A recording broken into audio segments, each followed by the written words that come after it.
Hello everyone, আজকে নতুন একটি টিউটোরিয়ালস নিয়ে আপনাদের সামনে উপস্থিত হলাম। আজকে দেখাবো একই গাইডলাইন ব্যবহার করে শেপ বিল্ডার টুলের মাধ্যমে কিভাবে এই ৩ টো লোগো ক্রিয়েট করেছি এই জিনিসটাকে স্টেপ বাই স্টেপ দেখাবো। এই ভিডিওতে অনেক কিছু শেখার আছে। এই ভিডিওটি অবশ্যই ধৈর্য সহকারে দেখবেন। ভিডিওটি ভালো লাগলে লাইক, কমেন্ট, শেয়ার এবং সাবস্ক্রাইব করবেন এবং এরকম নিত্য নতুন ডিজাইন পাওয়ার জন্য অবশ্যই আমাদের পাশে থাকবেন।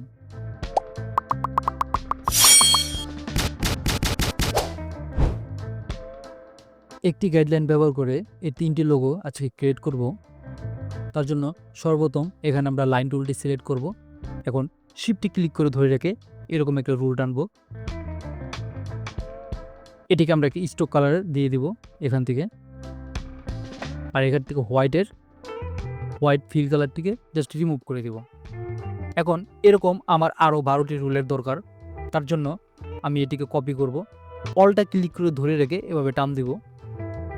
এটা কপি হয়ে গেছে। এখন জাস্ট কন্ট্রোল ডিতে ক্লিক করব।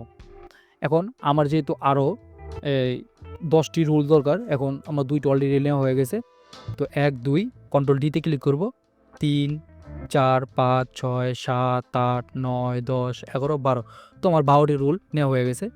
তো এখন পুরোটা সিলেক্ট করে এই জিনিসটিকে একটু সোজা করে নিব একই মাপে। এখন পুরোটা সিলেক্ট থাকা অবস্থায় এটিকে গ্রুপ করব।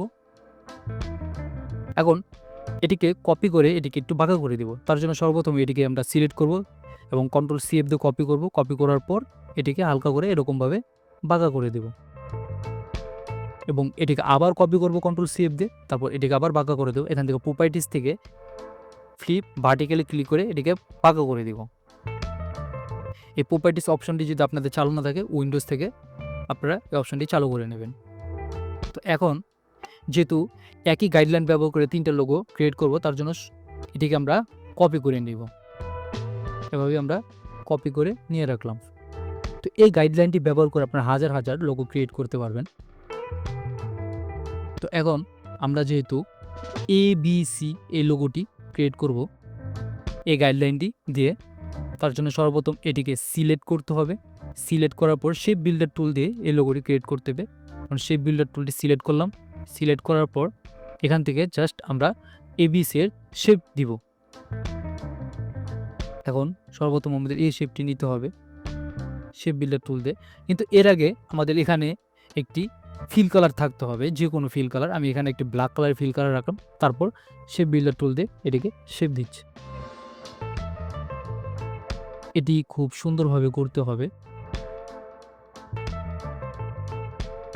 এখানে তাড়াহুড়া করলে চলবে না, খুব আস্তে আস্তে এই জিনিসগুলো করতে হবে।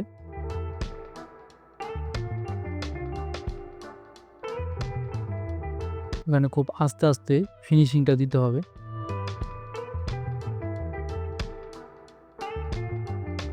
এই কাজগুলো করার টাইমে খেয়াল রাখতে হবে আমাদের ফিনিশিংগুলি ঠিকঠাকভাবে হচ্ছে কিনা। এখন আমাদের এ তৈরি হয়ে গেছে। এখন আমাদের বি আইকনটি তৈরি করতে হবে। এটাও আমি শেপ বিল্ডার টুল দিয়ে করছি।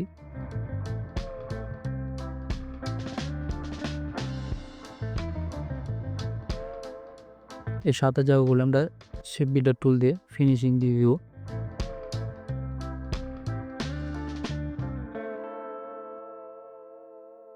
ওগুলো খুব আস্তে ধীরে করতে হয়।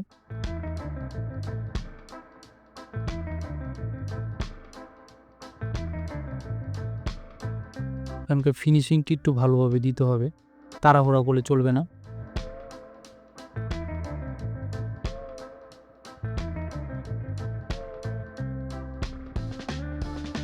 এ বি তৈরি হয়ে গেছে। এখন আমার সিটা তৈরি করতে হবে।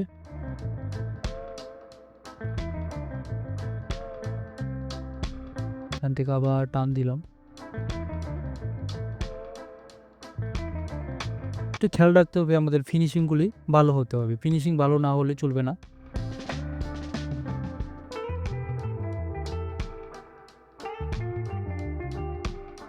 এখন এটিকে আমরা আনগ্রুপ করে দেব। আনগ্রুপ করে এটিকে এখন এখান থেকে সরিয়ে দেব।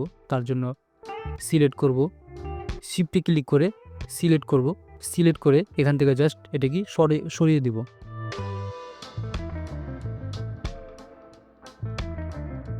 এখন আমরা এই জিনিসটিকে ডিলিট করে দেব। আমাদের ABC এই লোগোটি তৈরি হয়ে গেছে। এখন এই লাইন গার্ডটি ব্যবহার করে আমরা CSD এই লোগোটি তৈরি করব। তো একইভাবে একই কাজ করতে হবে আমাদের। সর্বপ্রথম এটিকে আবার সিলেক্ট করতে হবে। সিলেক্ট করার পর ACSD এই লোগোটি তৈরি করতে হবে। তার জন্য আবার প্রথমে সিলেক্ট করলাম। সিলেক্ট করার পর শেপ বিল্ডার টুলটি সিলেক্ট করব, তারপর আমরা শেপ দিয়ে দিব। তো সর্বপ্রথম আমরা এখান থেকে আমাদের একটু খেয়াল রাখতে হবে, এখানে আমাদের ফিল কালার থাকতে হবে যে কোনো কালারে। আমি একটা ব্ল্যাক কালারের ফিল কালার দিয়ে দিলাম। এখান থেকে শেপটি দিয়ে দিই। এই কাজগুলো এবং এই ফিনিশিংগুলো একটু ভালোভাবে দিতে হবে।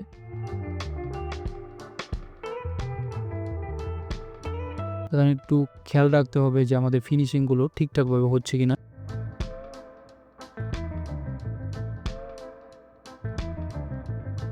এগুলা একটু সুন্দরভাবে দিতে হবে, এই জায়গাটা একটু অবশ্যই খেয়াল রাখতে হবে।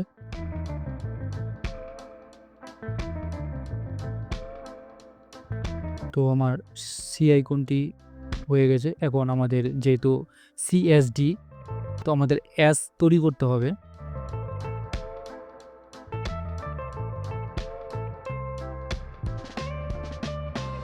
এখান থেকে এখন Sটা তৈরি করতে হবে।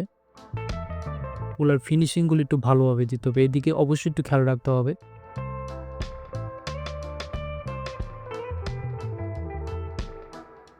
এই কাজগুলো খুব ঠান্ডা মাথায় করতে হবে। এখানে তাড়াহুড়ো করলে চলবে না, তাড়াহুড়ো করলে আমাদের কাজের ফিনিশিং একটু ভালো হবে না। তো এখান থেকে মনে আরেকটা লাইন কাট উপরে থাকলে ভালো হতো। তো এখান থেকে আমি Ctrl Z দিয়ে মাইনাস করি। তোমার আরেকটা ধাপ উপরে উঠাতে হবে এখান থেকে, তাহলে এই জিনিসটা সুন্দর লাগবে।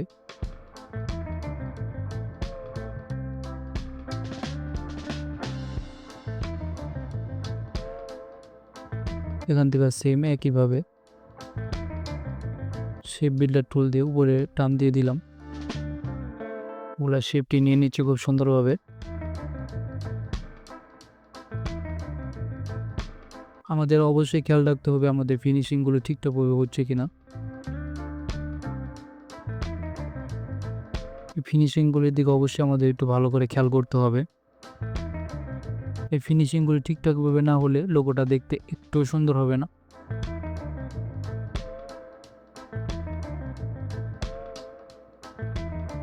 তো এখন CSD এই লোগোটি তৈরি হয়ে গেছে। এখন এটিকে আমরা আলাদা করে দেব। তার জন্য প্রোডাক্ট সিলেক্ট করে আনগ্রুপ করব। আনগ্রুপ করে এটিকে শিফটে ক্লিক করে ধরে এটিকে আবার আমরা আলাদা করব, আনগ্রুপ করব। তারপর এটিকে সিলেক্ট করব, শিফটে ক্লিক করে ধরে রেখে সিলেক্ট করব। তারপর এখান থেকে আমরা জাস্ট সরিয়ে নিব। এখন এটাকে ডিলিট করে দেব। তো আমাদের CSD লোগোটি তৈরি হয়ে গেছে।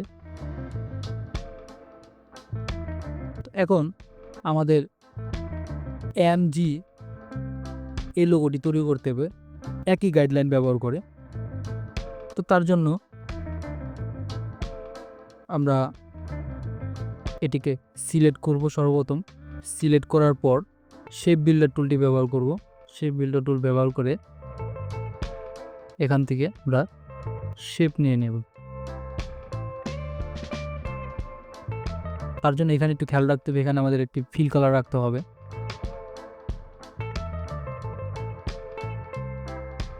এই জিনিসগুলো একটু সুন্দরভাবে ফিনিশিং দিতে হবে। এই জায়গাটা অবশ্যই আমাদের একটু ভালোভাবে খেয়াল রাখতে হবে।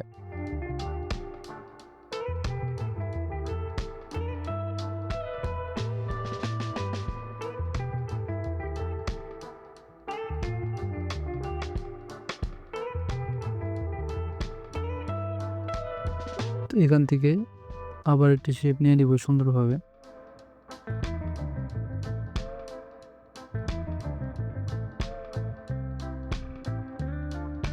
একই ধরনের লাইন গাইড ব্যবহার করে আমরা হাজার হাজার এই ধরনের লোগো ক্রিয়েট করতে পারবো। এখন আমাদের এমটা তৈরি হয়ে গেছে, এখন আমাদের জিটা তৈরি করতে হবে। এখান থেকে আমরা জিনিসটা একটা শেপ নিয়ে নিলাম সুন্দরভাবে।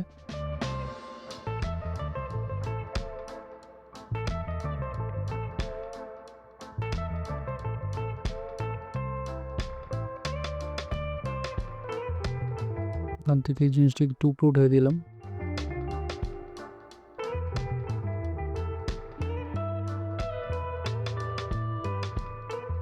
এখানে ফিনিশিংয়ের দিকে অবশ্যই আমাদের একটু খেয়াল রাখতে হবে যে ফিনিশিংগুলো ঠিকঠাকভাবে হচ্ছে কিনা।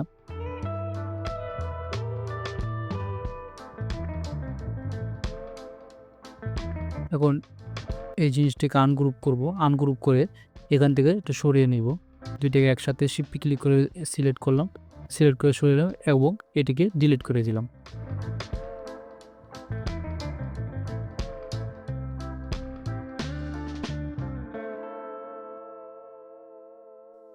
প্রতিনিয়ত এই ধরনের চমৎকার টিউটোরিয়ালস পাওয়ার জন্য সাবস্ক্রাইব করে অবশ্যই আমাদের পাশে থাকবেন।